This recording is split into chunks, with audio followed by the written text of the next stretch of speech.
Here we are, bottom of the Smash Mountain, and I would like to thank my supporters over at patreon.com/bsmpod for continuing to support me and what I'm doing.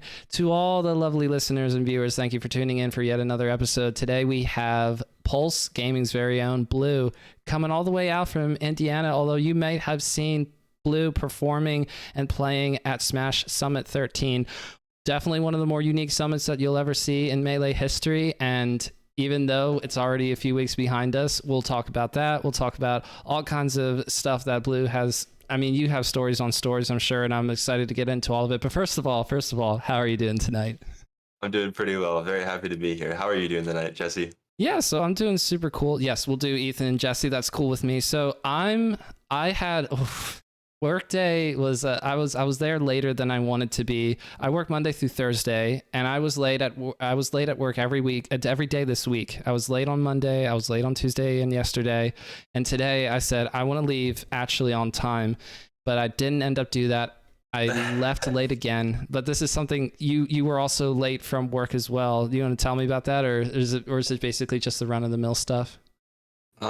Pretty much run of the mill. I have a really bad sleeping schedule, so it's like I'll sleep like 4 hours and then like be late to work, and then the next night I'll sleep like 10 hours, and then I can't find like a happy medium. So I'll either wake up like really on time for work, get there, have a good day, or like I'll just be like 20 minutes late and then have to use like my paid time off. So let's see. The sleep schedule stuff is I hear people talk about how important it is to get a good night's sleep, and I can feel a significant drop off in how I do if I get less than 6 hours, but then I'll just get less than 6 hours anyway. I'll find a way to impress myself at how well I can persevere throughout the day, and I don't get punished enough to actually, like I do burn out once or twice a month, but it's not often enough for me to stay on top of it.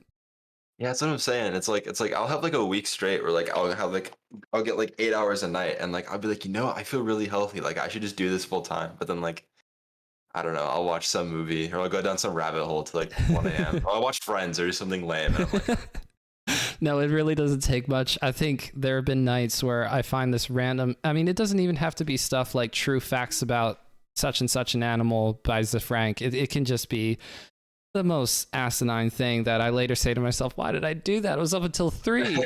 I work in the morning, and then I have a family to come home to. Why am I like this? But yeah. I do get it. It's hard to fall asleep. Yeah, like I'm so undisciplined, and like you want me to like get like 8 hours every night. You want me to like eat perfect. Like that's insane. That's so insane. I think the people that like wake up, work out, have like a stable every part of their life, like they're like robots. There's no way they're real. Shout outs to all chat esports, not because I'm trying to deliberately make Pulse Gaming angry right now, but because they have this little thing going on where it's like get cracked, get jacked, and they're challenging all the Discord users on the all chat esports server to do a little workout a day, and have some incentives, that kind of stuff. I was seeing something about being shouted out in a mech inspirational "we ain't stopping" kind of a thing. I was like, that'd be cool. Yeah, I don't know, they need to like have like a like mech be like a guest for like one of the vlogs in the morning of just him cranking out push-ups.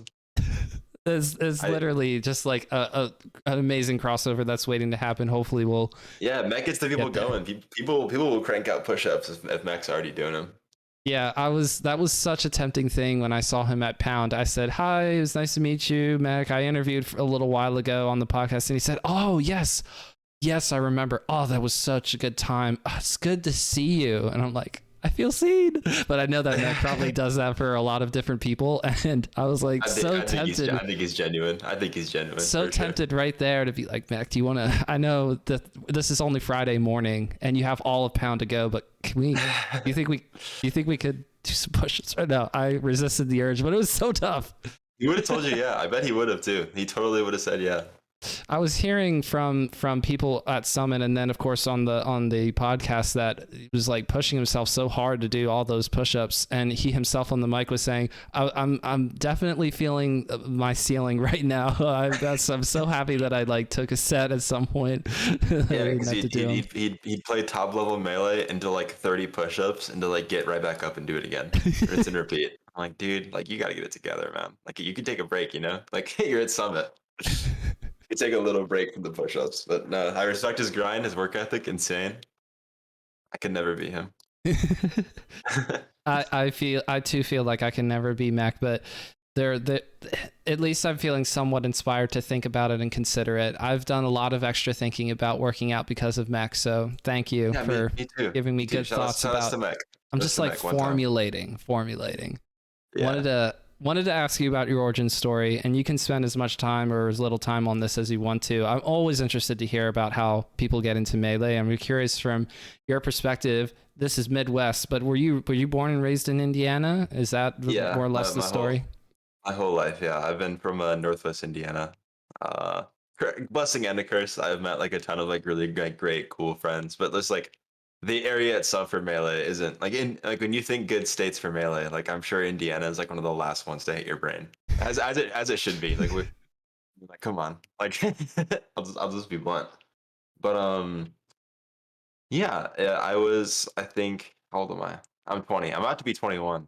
Ooh, shout outs. Happy early birthday.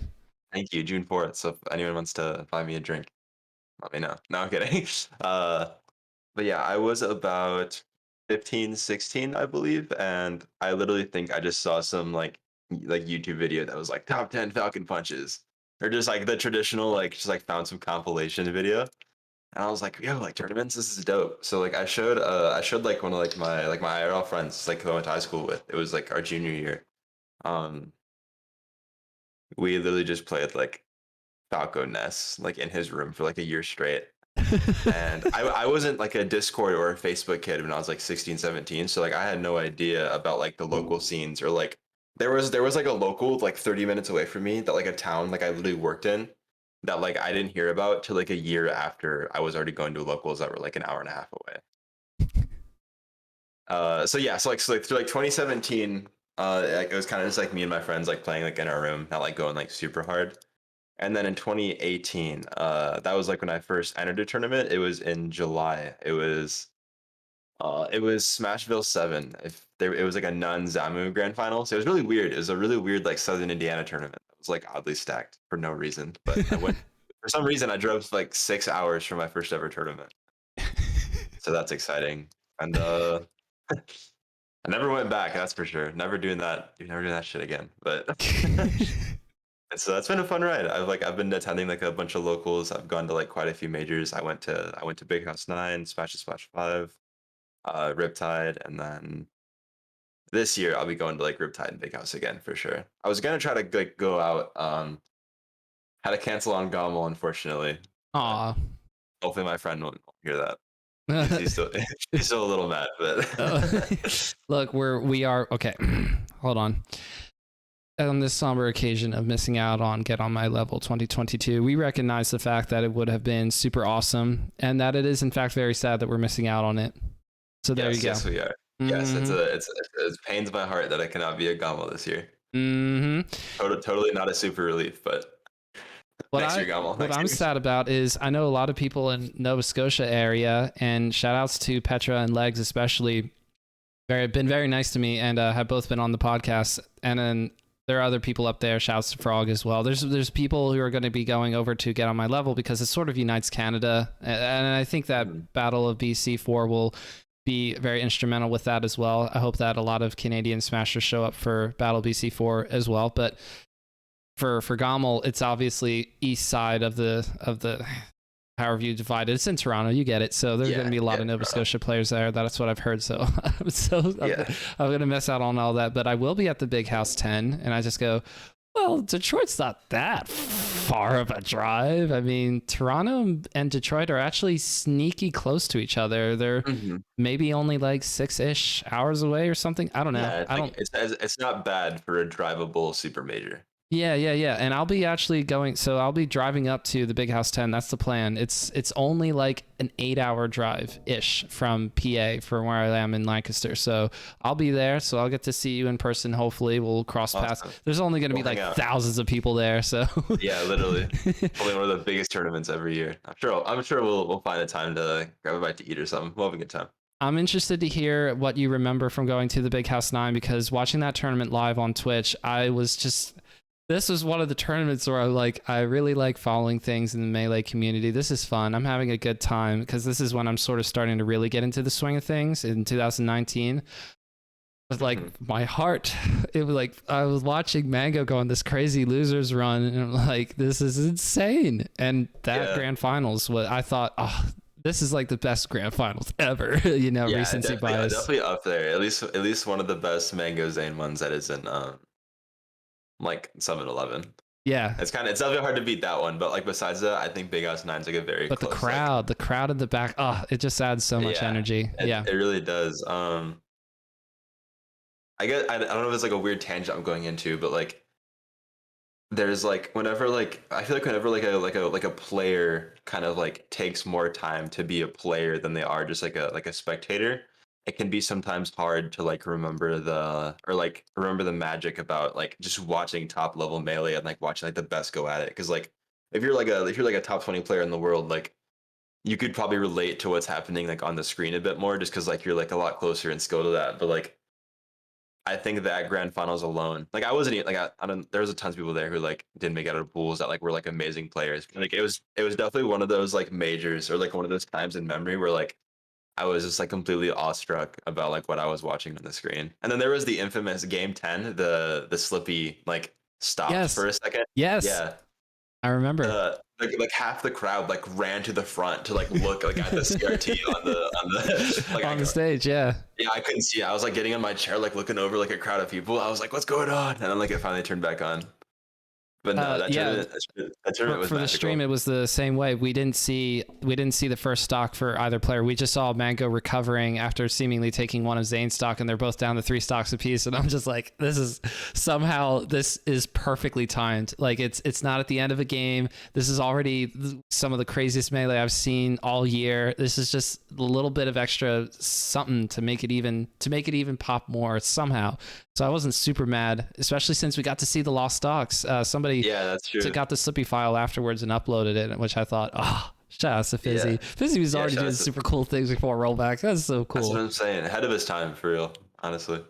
But yeah, the TV turned off and the crowd just goes, "No!" And they all just run to the front. I was like, no, it was insane. Like after Mango won, I literally had like strangers like jumping on me crying.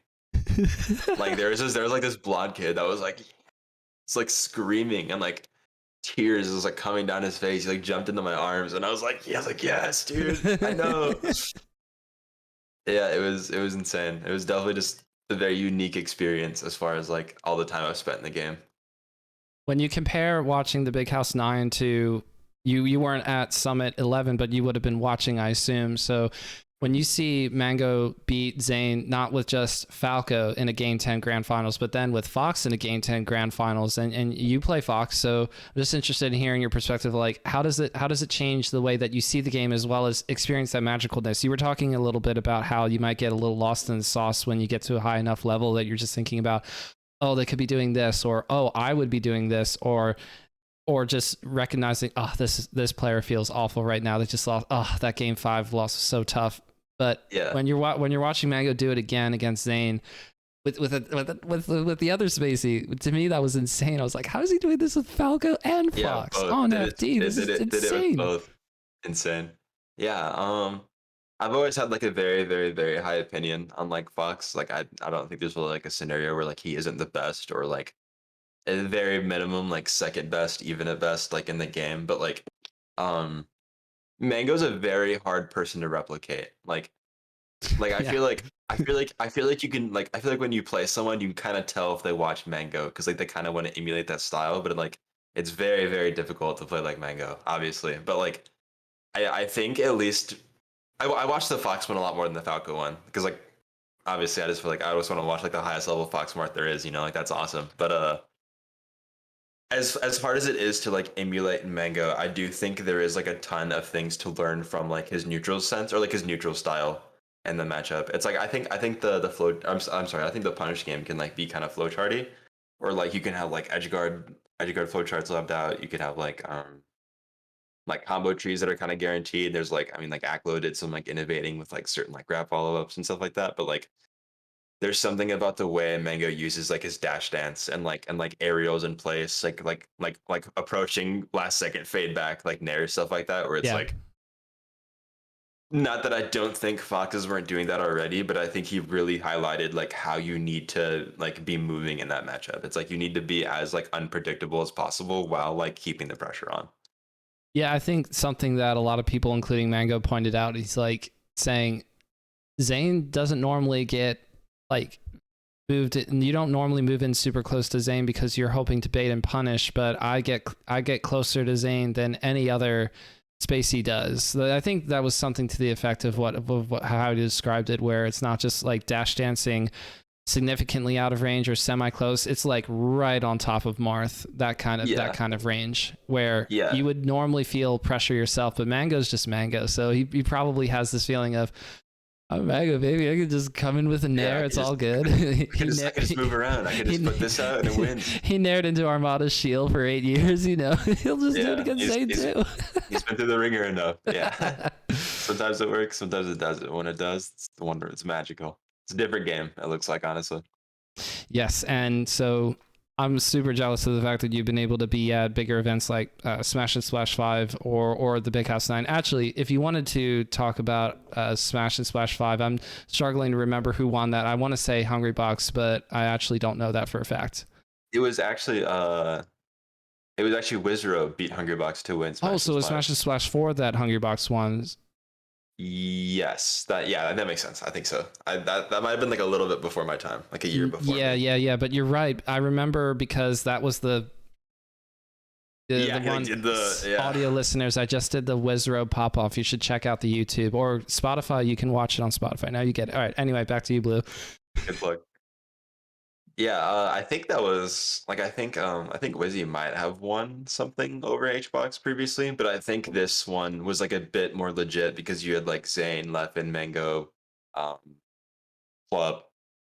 I think the scale of the event like made it super major-esque. So I think that was like low-key Wizzy's like first like big major, super major win, if you will. Yeah. And that crowd was like insane too.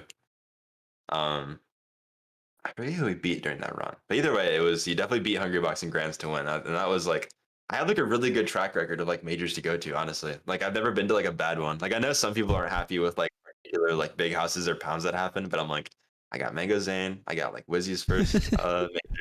Riptide was really cool because that was like Cody's first like LAN, like that size event win, which was really cool. And you got to see Sheik. You got to see Plup Sheik take Hungrybox all the way to Game 5 and then win like that. Yeah, that's pretty big too. Honestly. He hasn't broken out the Sheik against Hungrybox since then. It's been Fox, and I love seeing Plup play Sheik versus Hungrybox. Yeah, his Sheiks it's definitely just a different breed of Sheik.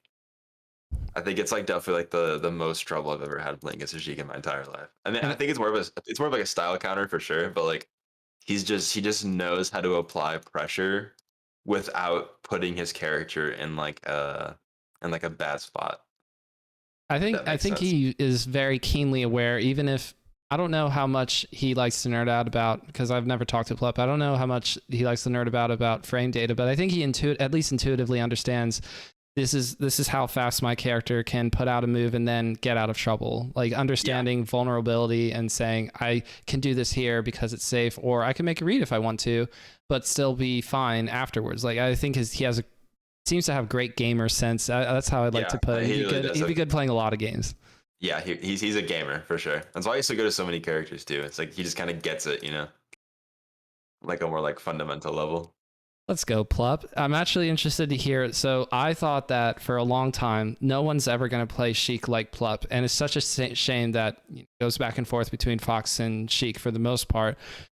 And then J-Mook comes along, and I had seen J-Mook at stuff like 4 Loco Fight Night, which was an online event back in 2021, where I was like, oh my gosh, J-Mook is the truth.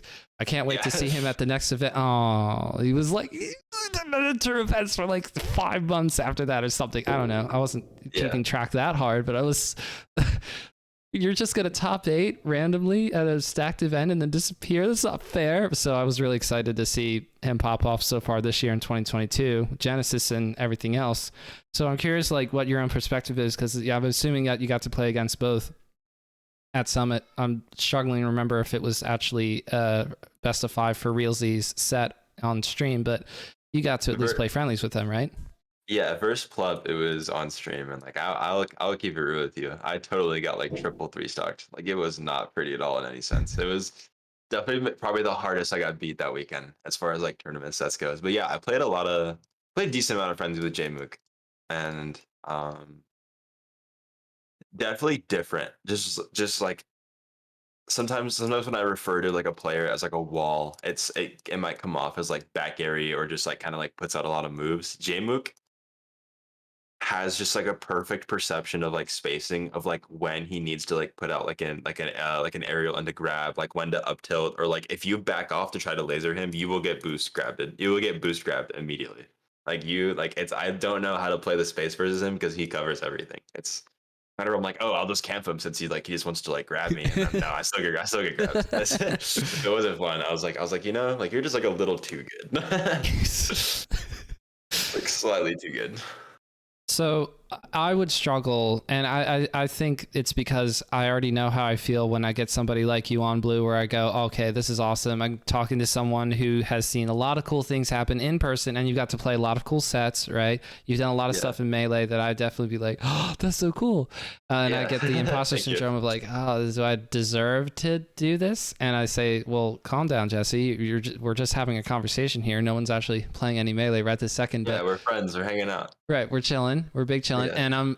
And I'm wondering for you, when you go to an event like this where you fairly get in, fair and square, voting system. Let's go voting system. Thank you. And Thank you. and you get to go to Summit 13 to play with some of the best players in the world, but you already, because you have a brain, you're a smart person, okay, probably not the favorite to win here. I don't know how easy it's going to be to take a set in general. And of course, that isn't even thinking about the fact that you had a false positive, and so your weekend was cut short as well, which was also really unfortunate. But what was your perception going into it and saying, this is what I feel like I need to think about and dwell on in order to be ready for Summit 13? Okay, this is like a roller coaster of emotions. So like the week before I left for the trip, I just had like a bunch of like stressful like personal stuff going on, and just like a bunch of plans that like I couldn't really figure out correctly, or just like didn't put there. I had a stressful week before Summit, and then like the day I was flying out, I was like, I don't even want to get on this plane. Like I should not be here. Like this is it was really bad. It was really bad the day of flying out, and then I got there, and I hung out with some I made some friends. I hung out with like Webs and Bonfire Tori. They were really cool. Like I like Ubered to the hotel and stuff.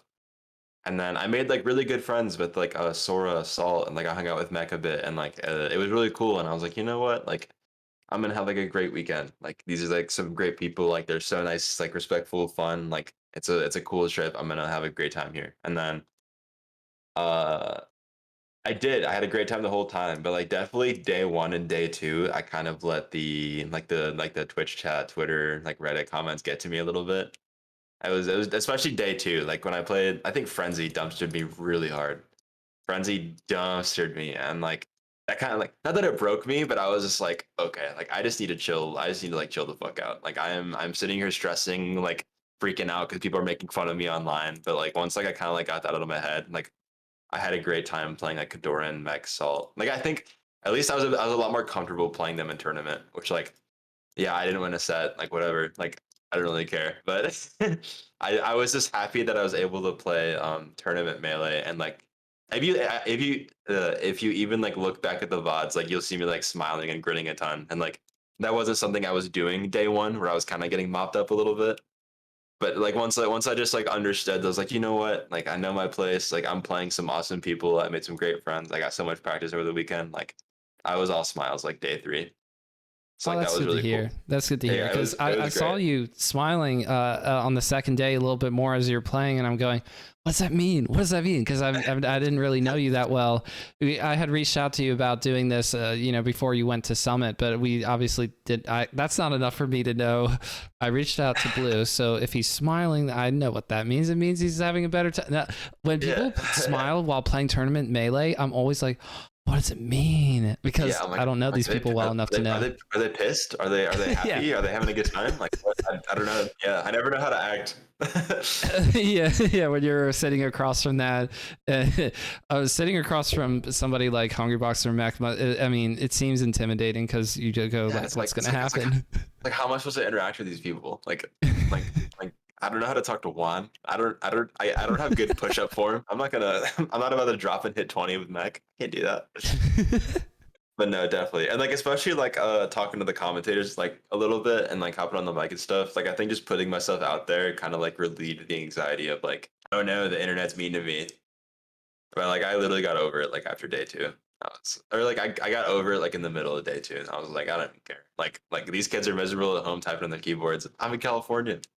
Allie, and you're in the Summit Studios. I mean, what when you're taking a Yeah, look around, when you're walking through everything, when you're checking out all the Papa John's pizza and side dishes, all that other stuff, yeah, there's you get a free Red Bull everywhere. free Red Bull everywhere. That's insane. You're like in the gamer oasis. You get to be there. And you just sort of, did you just try to put the phone down? Or I'm sure it was hard. I would have a hard time putting the phone down. Thankfully, I had some like out of region friends that like I was friends with online. They like showed up as VIP, so it was cool hanging out with a lot of them there too. Or it's like I'm friends with Nikki from like the Slippy team, and like him and Connor helped like run most of it. And like I got dinner with them one night. That was sick. But like at the actual venue, like I made really good friends with like B-Bats, Sidward. There's a few others that like I just like palled around with most of the weekend, and like uh I was on my phone a little bit. I wanted to be on it a little more, admittedly. I wanted to take like a few more pictures, maybe videos, and like I don't know. I probably should have like texted my mom back at some point. Nah, she can wait. She can wait. I'm gaming, but no, I think I had a healthy amount of like, whoa, like this is insane. I got to take all these pictures and like a happy medium of like hanging out with people too. So like When I send videos of stuff that I do occasionally to my family, it just gets hearts in the heart reactions in the family chat, and that's usually about yeah. it. Yeah, I never want to reply to my mom, so I'll thumbs up or I'll put the haha or the You haha, that's so mean. I would never haha my mom's messages. well, yeah, well she thinks she's funny, but like she's really not. Oh, okay, Oh, okay. but she's like old person lingo, so like whenever like I heart a message, she's like, I love you too. And I'm like, I didn't say that. But it's a heart. It's a heart. Yeah. One of my favorite things that my mom does deliberately to make my sisters upset is she'll talk about hooking up with somebody, and she's like, "What? It means we're meeting up. It doesn't mean we're like you think it means having sex. It's not what it means back in my time. We just like getting together to hang out." And they're like, "Mom," but it's fun. I love the things that my parents say and do. They show me great music too. Yeah, that's true. Yeah, mom put me onto a ton growing up too. I'm interested to hear about you. It seems like you do the TOing thing as well. Is that correct? That is correct. Yes. Woohoo! So talk to me about TOing out there in Indiana, out there in the Midwest proper, or would you say it's not Midwest proper? What is Indiana? Because people say that PGH Pittsburgh is Midwest. I'm like, what? No, it's not. But I don't know what to do with PGH. What do you do with Indiana? Well, like I have a high opinion like of the term Midwest, and like Indiana does not deserve to be labeled Midwest because Midwest has like dope players and dope regions, and we just suck. No, I'm messing around. I definitely just say I'm from like Midwest, or I'm just like I pretty much whenever people like ask me where I'm from, I'm like, oh, I'm like an hour from Chicago, and they're like, oh, Indiana. I'm like, yeah. The thing. No, you know the meme I'm talking about. I'm from Lancaster. You're from where? I'm from Lancaster. I'm from Philly. Wooder. Are you happy now? You do that with Chicago, don't you? Yeah, I'm like, yeah, you know, I'm close to Chicago. Yeah, I play with Chicago players all the time. I haven't been to Chicago for like months. I feel bad. But yeah, I definitely identify. I always just tell people, I'm like, oh yeah, like I'm from like Northwest Indiana, just like close to Chicago. Like I'm close to the lake. I'm in a pretty cool spot, honestly. I like where I live, but I'm actually moving in hey August, right? We're moving in August, right? Yes. Awesome. I'm moving in August. Woo! Probably shouldn't. I was thinking September, but it's a end of August. I'm moving closer to Indianapolis, Mm. so I will hopefully be in like closer spots to airports and like Cincinnati, St. Louis, stuff like that. That'd be cool. So then the numbers of the days of being able to TO where you are is sort of numbered then, isn't it?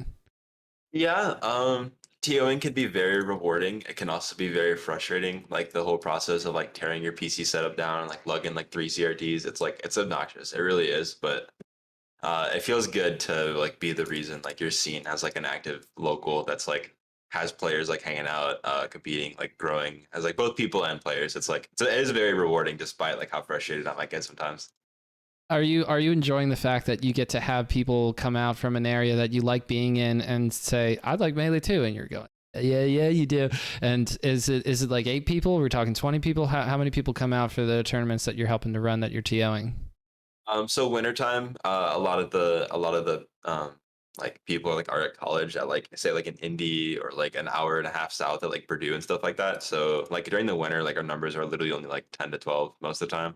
But in the summer, we also have monthlies now we run, and like they're kind of capped at 32 entrants because like we're trying to be like a little bit safer with like COVID and space and stuff still. So it's like our first monthly just got 30 entrants, which was dope, and our weeklies get like roughly like 12 to 20 a week. But like once in a while, like there'll be like a big weekly where like we'll just throw in like 50 100 bucks and like they'll get like 30 entrants too. So it's like nothing to like a huge degree, but like just enough where like I promise I'm putting in actual time and work and I could reap the benefits of myself a TO. Are you referring to Get to the Point? Is that the monthly that you were referring to? Yeah. Yes, it is. Very good, very good. I'm interested to hear about the fact that you were playing. You were playing in your own event, right? And playing at Get to the Point. Yeah, I don't want to talk about the bracket. There was one too many marts, two too many marts actually, two too many marts. Hence the follow-up tweets of, I should really get better at the Marth match. That's me if I just have like an all Falcon bracket too. I'm like, I really need to get good at Marth. When you get to your level of Melee, you've gotten a lot of things out of the way, and you are able to play competitively against players that are consistently showing up at the top end of brackets. So I'm interested to hear your own perspective of where to go next from here, because I think that you can get to say 80% or 90% in a short-ish amount of time, but it's always that last couple of percents with anything that you're trying to master where you can tell so much is happening, but really it's like watching those summoning salt videos where at first the record starts at 25 minutes, and I always like to guess where it's going to get close to. So for the newest one, wait, have you seen the newest summoning salt video? Do you want me to spoil that? You can spoil it. I don't mind. Well, it starts sort of like the world record sort of starts at like the 32-ish minute mark, and I'm going, I think 20 minutes. I think that's what we're going to get down to, because like you'll spend half the video talking about the last 30 seconds, because that, screw the 11 and a half minutes that we saved. That's the last amount of time that it takes to really, really push far ahead in like competitive speed running and world records. Yeah, definitely. I'm sorry, you asked like, and how so to... do you think, sorry, let me give you a question. Do you think that you're at the 30-second mark? All you got to do is save 30 more seconds and you're there, or are you still like in the middle somewhere?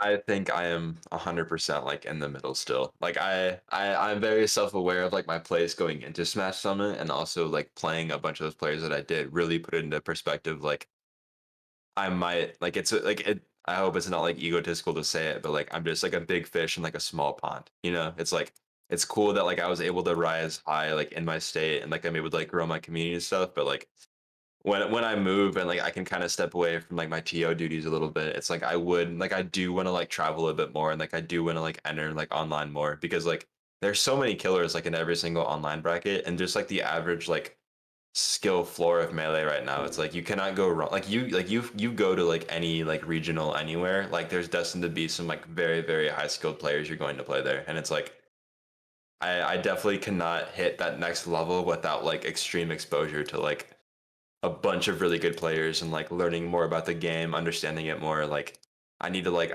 get better at analysis. I need to hit my ledge dashes. I got so many things to to work on still, but like it's very exciting. It's not demoralizing at all. It's really cool to like look into the future and be like sick. Like okay, like it's gonna take a lot. Like it's gonna be a lot of like work and learning, but I'm very excited to travel and play more.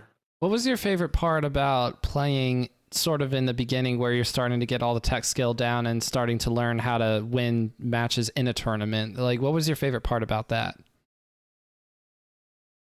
I'm just gonna keep it real with you. I think getting into the game like pre rollback, not that it was miserable, but like rollback right now is such a blessing because if you're starting new at the game, like you can just enter a tournament from your home, or you just have like unlimited, infinite time to just sit in your room and just play Melee at your desk, and that's awesome, you know. But like, and kind of like in an isolated region, like pre rollback, I would drive like 2.5 hours to like Indy or like Chicago to like get wobbled. Uh, 6 hours for your first tournament. Jeez. yeah, that's like I'll just keep it real. I went to like Smashville 7. I think I had like 4 Falcos in my pool, and like when you're only playing for like not even a year, like you don't know what you're doing. You're just getting shot. So like I definitely value I definitely value the car rides the most, and I definitely value like talking to the good players at the time that were at these events. Like they literally put in perspective. They were like, look, like I know it sucks right now. Like you like I get it, but like go home, watch some videos, just play as much as you can. Like you're gonna come back to the next one and you're gonna do better. And I was like, okay, like I will. Um so yeah, definitely the traveling aspect itself was really cool. Going O2 was not cool. That's not fun. Definitely not fun. But I definitely look back at a ton of the memories as far as like traveling and like meeting um like top or like the good players at the time, and then like talking to them nowadays where it's like I'm like kind of like equivalent skill level, or even like if certain players like don't really play much anymore, like I might like surpass them or something weird. But like it's really cool that like I was able to meet them 3 years ago, and then I was able to talk to them like today, and like we're like friends now, you know. Mm-hmm. It's very unique. It's a cool experience. So what's your favorite part about improving now? What's the part that you look forward to the most? Is it the analysis? Is it the ledge dash training? um Uncle Punch is really cool, actually. I need to get back on that. Like daily consistent Uncle Punch practice will do like more for your game than like right now than like I think anything else will. Like obviously like you need a mix of everything to be like good. Like you need to analyze, you need to like practice, you need to like lab like little like niche like setups and stuff. But like Uncle Punch has been so like important for like polishing like every single like form, like you can have like perfect like wave dashes out of shield, you can practice your ledge dashes, you can do combo training, like you can practice everything you need outside of like neutral game of course, but like there's like other stuff for that. But Uncle Punch is definitely probably one of the more important things right now. Shout out to Uncle Punch and that whole team. I actually am excited to analyze because I don't think I really understand the game and like the level that I want to, or at least the level that like the players above me are seeing, which like can be a little frustrating and intimidating because I'm just like, why don't I get this? It's like math, you know. But Yeah. uh, that would yeah analysis. Yeah, I'm gonna get good at analysis. I am. I'm holding it to myself. I'm gonna get good at it because like if I get good at it, I promise you, I'm gonna be so much better. But Any yeah, mathematicians in the imaginary? We're not live for chat purposes, but any mathematicians in chat, you probably get shown a complicated math equation like the quadratic formula day one, and you're going, no. But you have to start. You do have to start with the fundies, and then it is interesting because if you get to a certain point and you realize, oh wait, I'm not doing the fundies anymore. We got to learn that whole thing again. It's fun. That's why Melee is the way that it is. It's so difficult, but then you get to do this cool stuff, and then you're like, yeah. yes, very much like worth it. I'll watch myself get grabbed 3 times in a row in the same exact spot on the same bad aerial, and like my brain is just doing like the slow like gear turn. I'm like, huh. Maybe I should stop getting grabbed there. But that's step one. That's step one. I either stop playing J-Mook or I don't get grabbed anymore. Yeah, I'm like I either put the controller down or I just learn, and either way, it's gonna take a lot, but I'm down for whatever. You were talking about sort of taking a step back from TOing once you move. Is that part of your plan of like how to improve because you don't have to worry about lugging a PC to set up CRTs to run? Because it is a real thing every day, or not every day. When I do this podcast, I have to set this whole setup up and then tear it down because if I leave it out, well, I'm at my dining room table right now, so my kids would certainly tear this apart. So Yeah. I sort of understand what you're talking about. I don't have to set up 4 different things, just the one setup. But are you trying to deliberately avoid that and try to be in player mode so that you can continue to spend all of your melee time? Because TO is part of your melee time. Legitimately, just trying to improve. Yeah. Sorry, I'm trying to find the words that like make sense. So I'm still gonna be TOing like once a month. I'll come out. I'll come up. It's like a 3 hour drive. I'll come up and I'll help like run the monthly and stuff. That'll be cool. And like I also help TO an online bracket for our state because like it's kind of like an isolated region, kind of hard to like get a ton of people out to tournaments sometimes because like things can be so far. So like we have like a state locked tournament we run online that's like for PR to help people that might not be able to travel still like have the opportunity. So like I'll still do like those two. But so yeah, I said I was moving closer to Indy, which I am. It's about an hour away from Indy, so like not like in Indianapolis. Like I'll still have a local to go to once a week, which would be cool. But like um I'm moving in with my girlfriend, which is like she's almost done with school. So I'm just moving to like be with her. And then I don't have much melee players like in the actual town. So like I probably will spend most of my melee time like online playing or like practicing entering brackets, which is like kind of exciting because like again they're so stacked. But um yeah, I'll still put in like a little bit of TO work, but I'm definitely like very excited to like have the relief of like, thank God, like I don't have to go, like I don't have to get off work at this time, be home at this time, and then like pack up all my shit, go to the local, TO it, deal with people that whine about seating, and then and then come home and put it all back again. Oh my gosh. You still have to deal with that at a local level. Whew. Yeah, That's even unfortunate. yeah. I mean, like I don't know what's so hard. Like we've had like 40 locals now since like we got our venue, and it's like there's 12 people. You're going to play them like every other week, you know? Like Yep. we like we don't have a choice. I'm sorry. Like I've played people I don't want to play 10 times this season, but like it happens. All right. I always I'm had to play. suffering. I'm suffering. You are too. I almost had to play somebody that was in my region at Pound, and I said to Wheat, I was like, you know, I've technically never played him before, but this is my first major, and I'd really like to not play somebody from my region. He's like, okay, Jesse, you'll play Watch now, okay? I was like, yay, thanks, Wheat. And then I realized I am now one of those people. Crap, I can't just be happy with my seating.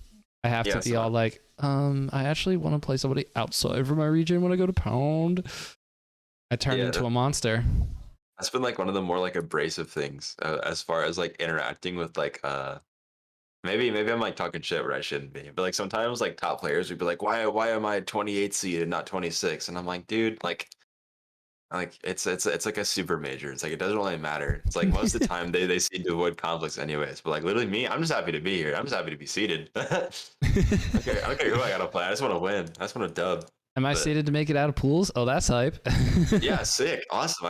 I'm third seed in my pool. Hell yeah, that's sweet. Yeah, I think there was a bit of a debate about that on the Melee Stats Discord recently, where I think it was either KB or Oven said, look, it doesn't matter who's seeded 1, 2, or 3 for a tournament, because if you're seeded to make top 8, that's cool. If you feel like you should be seeded to make top 3, all right, well, pick one. You don't. Well, I think it's hilarious that there's a certain level where somebody's really splitting hairs between 26 and 28 seed. It's like maybe that'll be me like next year in 2 years or something. Maybe I'll turn like a bitter old man and I'll be like, why aren't I 14th seed over 15th? You know, if I make top 8 at one big event, then I really should never be seated below 8, right? I mean, yeah, ever again. I made top 16 at Smash 713. What the heck? Yeah, when I'm complaining about seeding, I don't even care about the number. I just care about like the Luigi in my path, you know? I'm like, please, like you can lower my seed, but like get that Samus, get that Luigi, get them out of here. Like I'm not down to lose today. I've been playing against a lot of Falcos recently, a surprising amount of Marths. You know what? I'm ready for the Marth. What? There's no Marths in my bracket. Oh, wait. You know what? Okay, fine. I can get over. But there's an Ice Climbers player. But Wobbling's not lead. Oh, but it's Slug. Yeah. I'm sure that's just something that you just... When you get to that level, I'm sure you have the temptation to complain, or you can also say, I'm just so sick at the game. I'm having to play these awesome players, and I have a chance to beat them. That's what I hope I'll think. I also like to think that I will like all the fun little RNG stage hazards of FOD and Yoshi's Story, because as a spectator, I love them. But if I ever get good enough in this game to like potentially take a set off of people that I've seen play before on a big stream and go, if I happen to lose one of those sets because of FOD or Yoshi's Story shenanigans, I hope that I say part of the game and I love it. It's still fun. I hope I do that, but I don't know because I haven't experienced it yet. And I know I'm getting old because like I literally had that mentality like 3 months ago, and there was just like one tournament where like I just got cheesed by Randall, and I was like, never again. This stage sucks. I ban it every time in a BO3. I don't even care the character. I'm like, I'm not about to get taken out by Randall right now. That Cloud has ruined my life more times than he's helped me. He only helps me in friendlies when I'm trying to like swag out, but the one time I need him to just not fuck me in tournament, he's just always there smiling.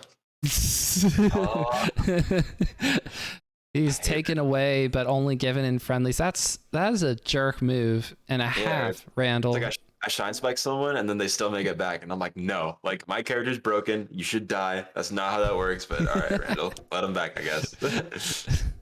How much fun do you have when it comes to watching all the Melee discourse where we recycle topics over and over again, and we always kind of just end up going, oh, well, nothing's changing, I guess, because if we had a productive conversation at some point and said we're going to change the rule set, that'd be such a big deal. That'd be such a big deal.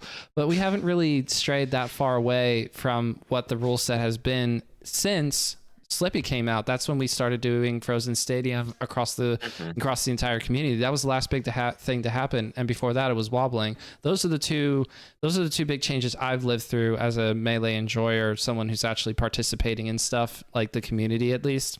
So those have been interesting to see what has happened since then. I still get to see Slug play super well, despite the fact that wobbling's banned, and I still get to see Unfrozen Stadium every once in a while. It's super cool, but it's also super cool to see how people are continuing to push matchups on Frozen Stadium, because it does change how matchups are played. It really does, yeah. Like I think taking away like the Fox's Infinite is like, honestly, I think it's good for the game. Like I think maybe making a stage like a little bit more tolerable to play against top tiers is a good thing. That's my hot take. is hey, maybe it's okay that Fox loses an Infinite, or Pikachu. Or you know what? Yeah, fuck him. Pikachu losing Infinite too. Good. Pikachu catching strays on this podcast left and right. That's all good. I do actually like Pikachu, but this whole Infinite thing with Fox though, it's a skill test. You know, it's a button mashing test, not a button mashing. Yeah. It is a literal little pass where you say you get a chance to style on somebody and infinite somebody, and all you have to do is not mess it up. But you know, I feel like a lot more people have messed up that infinite than not messed it up, you know? Yeah, that's what I'm saying. I messed it up myself. I've been in that little dip way too many times to be happy. No, I love Frozen Stadium, but also like the main thing right now is like controllers is such a big like I think it's equally as large as like the whole wobbling, and like the whole like some circuits or like some tournaments have frozen, some tournaments have like non-frozen. Like that's a big deal too, because like there's even been like the 1.03 talks, and like certain TOs are running different rule sets and different like modifications of the game, and like that's cool that we're able to like implement and practice these things and like see how they play out in tournament. But like I think the main thing that we should really focus on right now is finding like a standard that's like, okay, like maybe it's not perfect, like we can tweak it as we go, but like it would be a lot more comforting if every tournament just had like a standardized rule set. Even like at the local level, because like I know some like East Coast tournaments might like they might run like 1.03, or they might have particular like frozen versus non-frozen, and like of course like the circuit and like Nintendo stuff can like mess with that. And I was about to say the lowest common denominator is the Panda Cup now, because if they're doing Unfrozen Stadium and non-UCF and this, that, and third, if they're doing that, I said if, I have no idea. But yeah, I don't know. I didn't read it. You sort of just assume that if it's Nintendo that's directly involved with it, that they're probably not going to have. They're probably going to have unfrozen thawed stadium. They're probably stadium. At very best it's going to be UCF stealth mode, if that. So that's what you're working with. So then everybody else sort of has to do the same thing. That means no 1.03, no neutral starters for the FOD plats, and none of that stuff. And people be like, oh, no, we got to evolve the game. And then you do have a small-ish group of people who are like, this isn't even Melee anymore. I can't believe we abandoned Pokefloats. And by the way, Legs, when you and I do meet someday, shouts to Legs, we will play a best of 5 in tournament on Pokefloats. Screw what the TOs say. We're gentlemaning to Pokefloats. Awesome. Let's go. Yeah. Yeah. Oh, I thought I had something else to add to that, but I might have lost it. Yeah, I definitely lost it. My Okay, bad. but I'd love to hear your thoughts about what your idea of a new standard for rule sets would be. What are some highlights that you say, I would like this to be a thing that I can expect from all the tournaments I go to? I'm actually a little like ignorant, uneducated on the topic of controllers. Just from like what I've seen top players talk about, there are some software modifications we can make to like the like our SD cards or like the Slippy, and like we can integrate into the rule set that like when we boot on the Wii's, it automatically fixes it in the game because controllers are either like $400 or bad. Yes. It's either you have a $400 controller, you have a box or frame one type controller, or your controller sucks. Can I make a small change? You either have all of those or a $400 controller that's also bad. Yeah, those are real too. That literally malfunctions on you. So like I think a ton of, and like honestly the game advances every day, and you'll see so much nowadays how important dash out of crouch, dash back in general. Like there's so many like controller dependent uh maneuvers in the game right now that like are so like frame tight, like you need to be hitting them 100% of the time. And like we even like what like the fob has like what like a it's like magnetic or something, or it's I don't Magnetic it's like inputs. So yeah, you it's like a keep that laser or behind. something You weird. keep that behind gates, and it's impervious to POD. Yeah. Yeah, like yeah, again, like these controllers like are insane. Like it's insane that like we've pushed it this far, and like it's cool that we have the hardware to play the game at such like a tight, like perfect level. But it would be a fuck ton helpful to just not have to spend $400 on a controller or like hit the lottery somehow. Yes, But Blue. Yes, preach. yeah, so Yes. like I do think there are some rule set things we can do that can like still buff everyone's controller without punishing the people that don't have like the top tier equipment.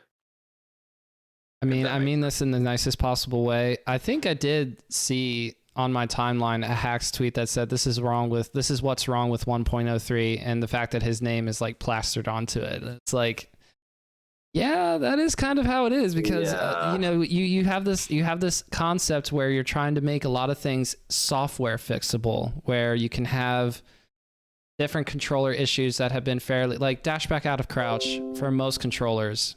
You just might as well forget it. You're gonna have to get super lucky on that one. It's But difficult, yeah. if you make dash back out of crouch software from a software level more lenient and more possible to do, then you don't have to spend the extra however much money or get lucky on a controller to do. That was sort of how UCF first became a thing. The concept was shield dropping and not dash back out of crouch, just dash back in general. We want to make those easier to do. And all of a sudden, everybody didn't have to worry about getting a quote unquote good controller anymore, because you can shield drop easier and you can dash back easier. And so pushing it further conceptually sounds great. Then you throw the human element into it, and yes, so that makes it and also and all that the politics of that aside, you also have the politics of Nintendo. So if you have a nice big tournament that's got 1,000 entrants and it's 1.03, or it's something else, UCF 3.0, I don't care. If it's running software where all the controllers are super nice, but then Nintendo finds out, they'll be like, Yeah. you The big you end. did what to Randall? You killed him. We are Yeah. copyright striking this. You can't run this tournament anymore. And we we all would be go, done. aw, Badge.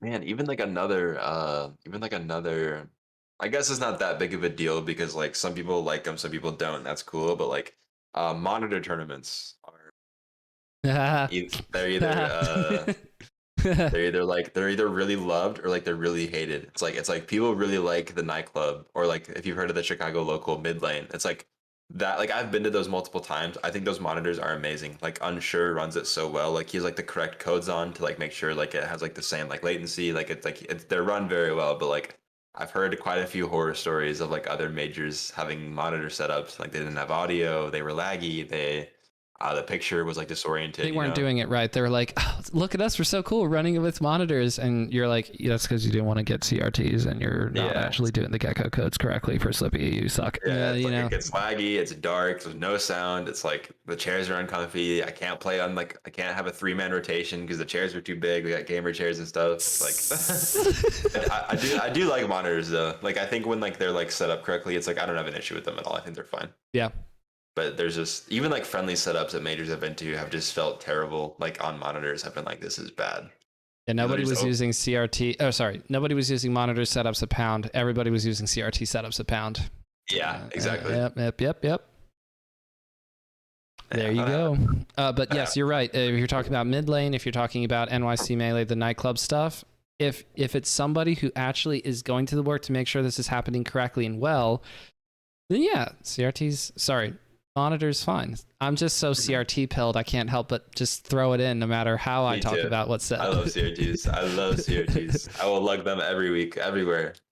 It keeps me as a swole, strong boy. Not that I'm actually swole or strong all the time, but I can summon the willpower to carry a big-ish CRT, not a Trinitron. I've heard those are really, really heavy, but you know, just I get the medium-sized CRTs. I can carry those. Yeah, the medium size, that's perfect. I actually like having a screen where I can see the characters well, as compared to the small ones that are super easy to carry. You could carry it under your arm. Conceptually, that sounds CRTs. Cool. But then when you turn it on and you're going, oh, those characters are small.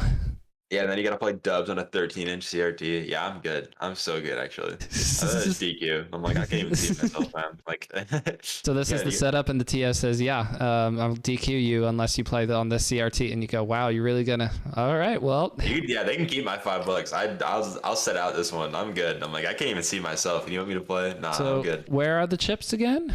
Yeah. Snack bar, right? So I'm glad to hear that you have opinions on all this, though, because eventually, what's the scary part about getting into Melee and then doing stuff within the community and becoming a good player, doing TO stuff, blah, blah, blah. Blue, what about the part where eventually everybody looks around and they're like, Blue, what do you think?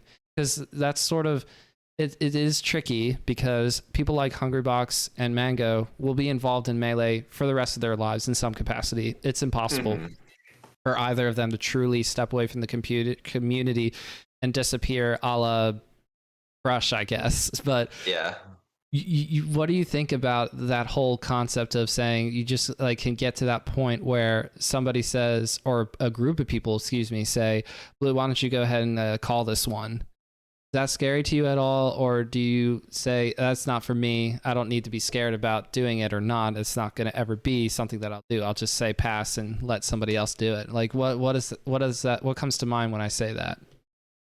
Either way, someone, whether you're a player, TO, or community figure, whatever role you play, there's gonna be at some point in time you're gonna be put with a situation like that, and like there's gonna be pressure to it. There might be a little anxiety. It's like you don't know what people are gonna react to, and that's very okay. That's very human.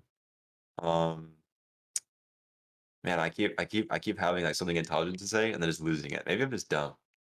I think what I'm trying to say is I think it's important that some players like Mango or Hungrybox, I think it's important that they understand that they have a very large following. Several other community members have large followings as well, and sometimes particular situations or words can get misinterpreted.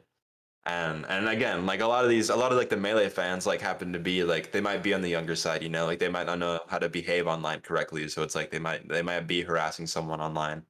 They might be parroting certain opinions that like they might not be well versed in, just because like that's just, you know, that's what so and so said. And that's Omega lol, yes. Yeah, exactly. But I don't know. I guess if I was put in a situation like that, I would just want it to. I just want my intentions to remain clear that like I only have the best interest of like the health of the game or like the community at heart, and like I think it's cool to be open to change and open to try new things. And like, you know what, some things aren't going to work out. Some things might fix the game in like a awesome way, or like you might have to make someone leave the venue. You know, you might have to step in this situation. Like it's all very like pressuring and very intimidating. Um, but I think as like both as like a TO and a player, it's like it's something like I knew what I was signing up for, and like I will be ready to put myself in that situation if it like were to occur. You're sort of like not the adventure that's constantly on the street, but you're nearby and just put out the light or put out the call and you'll be there to answer. Yeah. Be the superhero that we all need. Yes. I don't really want to be, but somebody has to be. And if nobody else is going to be, well, all right, I'll do it. Oh, don't worry. Somebody in the Melee community always wants to do it. Whether that's the right person is another question entirely. Yeah. But I don't fancy myself as like taking any sort of like big responsibility role as like a community leader or anything. What I think of is just like when something happens, it doesn't have to be a specific thing, by the way. It's just any sort of discourse that matters slightly more than character or stage or rule shenanigans. If it's like something slightly bigger than that or more long lasting than that, I always say there's people who should be talking about this and people who probably shouldn't be talking on it. And so I know that there are in the realm of Twitter or Reddit, there's going to be just a lot of noise, and that's unfortunate. Because it's a lot of noise. Yes, discourse. We all love talking about stuff, but maybe you should just bite your tongue for a little bit and let somebody who is either in the know or is throwing out a reasonably measured take, as compared to just reacting. Like a knee-jerk reaction usually isn't the way to go. Not at all. Never. No. It's tough though, because the temptation is, if you're the loud or immediately responding person, or like I look at this Panda Cup news and I can take it two directions as like a content creator or podcaster for Melee. I could be like, I think, are the kids up right now, Jen? Yes, Jen, are the kids up right now? Ellie's still slightly awake. I can't say the whole thing. I can either say F Nintendo, or I can say, we love you, Nintendo. Or I could just be in the middle, or I could just be in the middle somewhere. I don't know. For me, I just want to try to be as measured as possible, but it seems to be difficult to do that. That is sort of hard to be in the nuanced camp. Yeah. Yeah, I typically, whenever like stuff like this comes out and there's like both positive and negative things, I honestly just wait like a week. I wait like 5 days before like I actually read it. I'm like, okay, like either way, whatever I read right now, I'm gonna be like influenced one way or another. I'm just gonna wait for everyone else to chill out, and then I'm gonna like read it and then just like think on it for a minute. Most of the time, I'll usually, again, just like the side that's like F Nintendo, because 99% of the time they just really just suck. Like I don't know how they do it. They just somehow make everything worse at every possible moment. It's honestly impressive. It really is. I don't know how they do it. Like I'm nowhere near perfect. Like I mess up a lot, right? But Nintendo really drops the ball at every moment. Massive organization, for-profit organization. So from their perspective, they're doing great. But from our perspective, a community that wants to see our game succeed and to be able to spread the joy of Melee to the world, being a very, very free and exploitable marketing resource for a company that you would think is like okay, sure, bet down. Yeah. Let's throw some fences on this, but let's try to give back and say thank you to our most passionate fans. But we are always going to be the small minority, and what matters more to these big boys is the majority, the maximum amount of dollars, clicks, engagements, however you want to quantify the measurable resource that you're trying to get back, the tangible stuff, even if it is just number of likes on a tweet and blah blah blah. So usually I'm on the side of F Nintendo, but I want things like the Panda Cup to succeed, because if it doesn't succeed, I feel like there are worse results there somehow in my brain than there are not. But the good news is that we have lived in a world where Nintendo has mostly chosen to ignore us and only engage us when we're getting too big. We're like a weed that they chop the head off and wait for us to grow back again. We have shown many times we are resilient and can outlast everything. And when stuff like a pandemic comes along, roll back netcode. Shout outs to Fizzy. Subscribe to the Fizzy Patreon. Yeah, shout outs Fizzy. Fizzy36 for those who want to do the.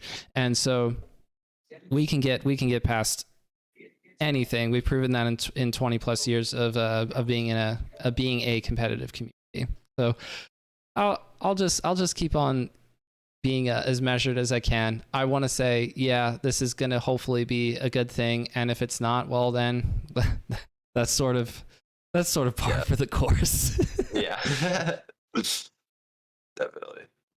Poor Nintendo. I just don't want to get it right. Don't want to get it right. Poor Nintendo. They've had their chances. So many chances. Yeah, at this point, a lot of it's not even like in our hands. It's kind of, well, let's just hope it doesn't blow up. Mm-hmm. So let's go Ludwig. Yeah, Give us Yeah, that. seriously. Give us that. Seriously. Give us that big old tournament sometime. Give us the bag. Give us the Oh, bag we need, no. Ludwig. I was just excited about the possibility of being in a super big venue. I mean, what if they rent out a football stadium for that? That would be so cool. That'd be so cool, but probably not that. It's probably going to be a little Yeah. bit, got to save on the venue so that you can throw a big tournament in the Yeah, first place. you still got to make some money. Mhm. Let's make some of that back. Okay, so this was a fun question. If Nintendo were not involved in terms of interfering, and you knew that you, Blue, could run a really big tournament, if somebody came along and said, "Blue, you're the right person to run a tournament. Here's $100,000 now go and do it." What would be something that you say, "I want this to be part of the tournament that I'm helping to run, this big old event"? Is it the prize pool? Is it the player experience, the attendee experience? Is it a big old venue? What's the first thing that comes to your mind through a TO or player or anybody in the community's perspective? What comes to your mind first? This is kind of like pandering, I guess.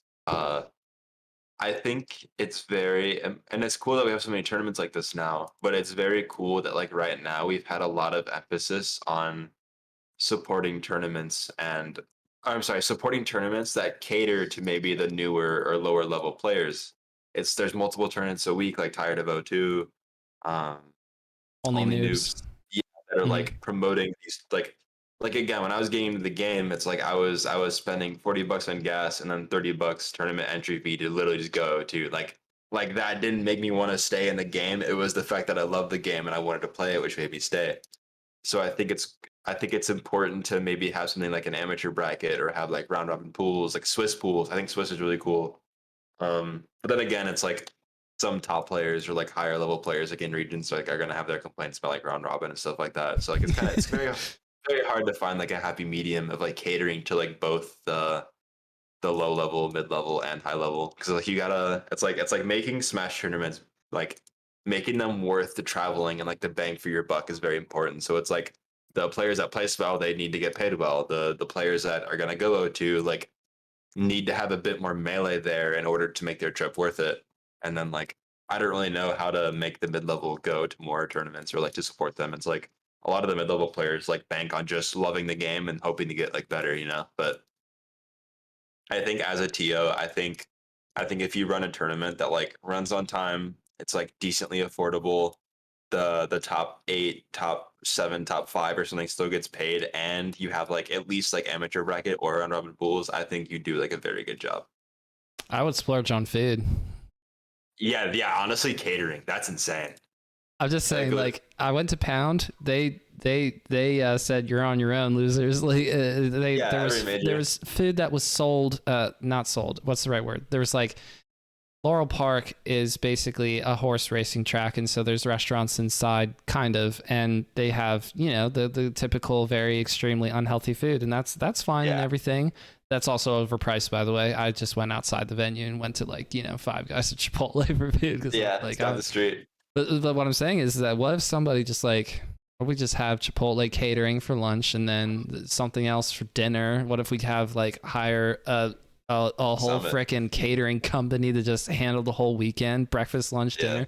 I, as a person who likes eating food quite a bit, would definitely love having that kind of experience as well as getting to play Melee. If Melee is there, you're right. A lot of people are just going to show up because we Yeah, love the prize would Melee. be But if I'm well does. fed, oh my gosh, I'll be talking about Yeah. that tournament forever.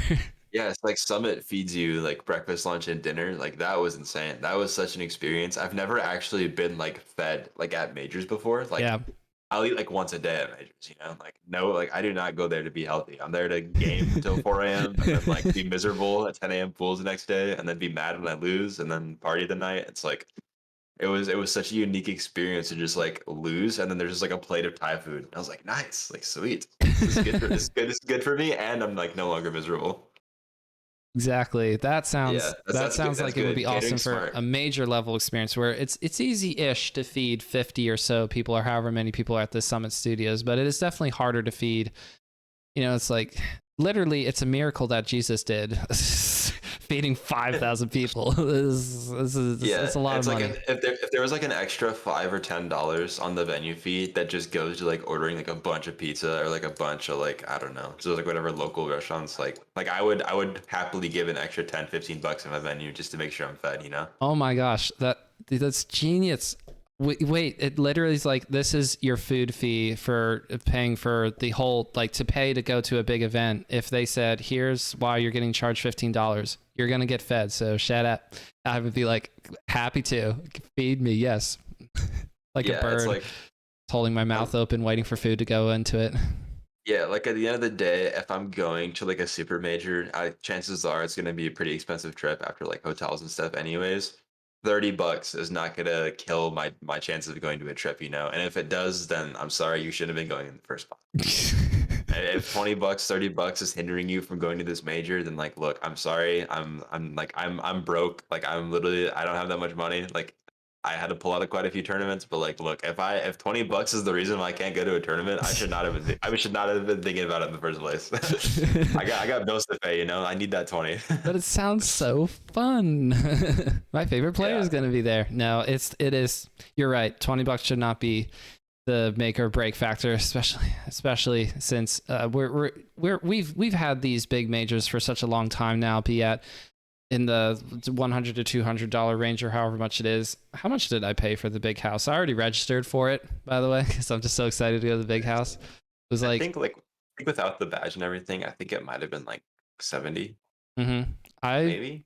I got the badge. I can't help it. I haven't gotten Nice. enough No, badges no, yet. Like no, badges are hype. all the people at Pound who had gone to a bunch of tournaments, all there said competitor, and I felt like, oh, I probably should have done that too. But I look at my tag or my badge and it says Cypher003 and I'm like, this is so cool. Yeah, yeah, it is really cool. I got like a Smash and Splash and like a Riptide badge with my tag on it. It feels cool, you know. It's like a cool memento.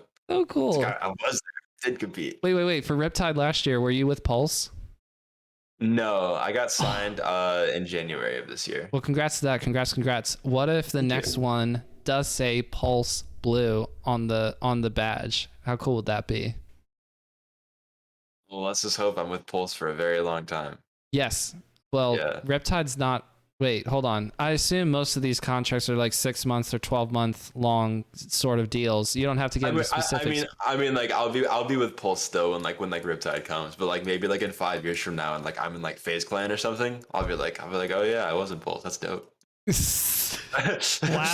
Wow. You'll have completely forgotten about Pulse by then. This is the org that got me started. Yeah, I'm FaZe Clan gamer now. I never heard of Pulse. Yeah, I'm kidding. No, I love Pulse a lot. They do a lot for me. They're an awesome group of people, and I get along with like the other Pulse guys too. They're all dope. Super cool. All right, shout outs to Pulse Gaming. Actually, Shout out yes. to Pulse. I've had on somebody else from Pulse because isn't Justice a Pulse guy too? Yes. Yep. Justice is awesome. Super cool. Super cool. He's really cool. Yeah.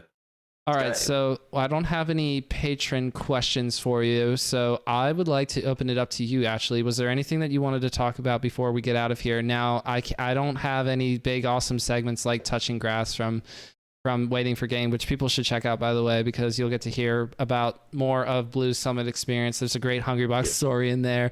Go look that out. Go look that up. Check it out. I'm worried for the day that he hears that story. I'm afraid he's gonna like say it's not true, and then I'm just gonna look like some asshole. But like I promise you, I wouldn't like overthink a situation like that. Like if it wasn't happening, if I didn't think it was important, I wouldn't be talking about it. But like I was like. You have to catch him in content mode. He has to find out on stream because then he'll be like, "What?" Yeah. You know, he'll just be too much in content mode to actually be mad. It'll be good for my brand too. So maybe I'll find him in his content mode and I'll leak it in his DM or something. I'm like, come on, react to this. The floor is yours, though. What would you like to talk about? If only for just a few minutes, because we're over an hour as well. I don't want to hold you up too much longer. Yeah, awesome. Last thoughts. I guess for anyone watching, I just wanted to say thank you again for the whole opportunity of getting into Summit. Literally lifelong. If you would have told me 3-4 years ago, like I know circumstances were very, very weird this Summit, but Again, if you would have told me 3, 4 years ago, like, yeah, dude, like you're gonna be in Smash 7, like I would have called you an idiot. Like, there's no like no way, you know. So I just want to say a quick thank you to everyone watching who like watched me play, supported me, voted for me, anything in that manner. Thank you so much for the opportunity. Yeah, thank you. Um, support your local scenes, keep your local scenes alive. Very, very avid about traveling and like keeping the health of the game alive, which is like again, the melee. I don't melee at least has like 20 years minimum left in it. Like the game's not dying anytime soon. I don't think it'll truly ever die. Like I honestly think it'll be even bigger like 10 years from now, which is like really exciting to think about. We But got 13-year-olds playing this game. In 10 years, they'll be running the joint. yeah, we got 13-year-olds winning like 100-man brackets. Like the ceiling is it's like infinite, you know? Like no, yeah, so support your local scenes. Be kind and courteous to your friends and competitors. Take care of yourself. Do the things you can to make your life a little less miserable. Um, I think that's all I got. I should have came a little more prepared for that question, but No, I didn't. I'm sorry. I didn't give you the opportunity to prepare for it. I just sprung that on you. I sprung a lot of things on you actually, and you've No, been it's super okay. great. It's been I like it. It's Cool. been awesome to record with you tonight. Before we get going, want to make sure to tell the people where to find you, so you could go ahead and make sure they go to all the right places as well for that. Yeah, my Twitter is blue SSBM. This is cringe. My Twitch is SSBM blue. Back, it's reversed. I couldn't get in the match. But Links in the description below, so you won't have to worry about it. Just click the links, tap the links, just tap it in. Thank you. Do not look at my YouTube channel. I have like a Nelly cover on it. Oh, that was the summit incentive, and I didn't watch it. No, I should watch it.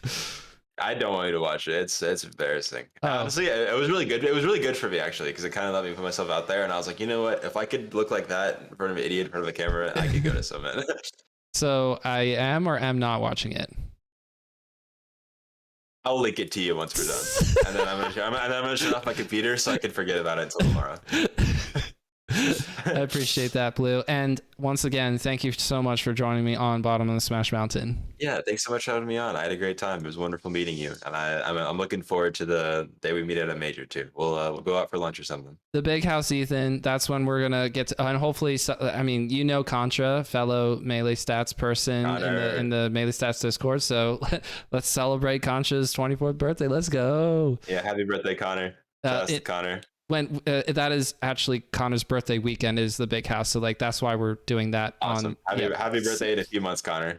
Yes, and happy birthday in a few months as well. Yeah.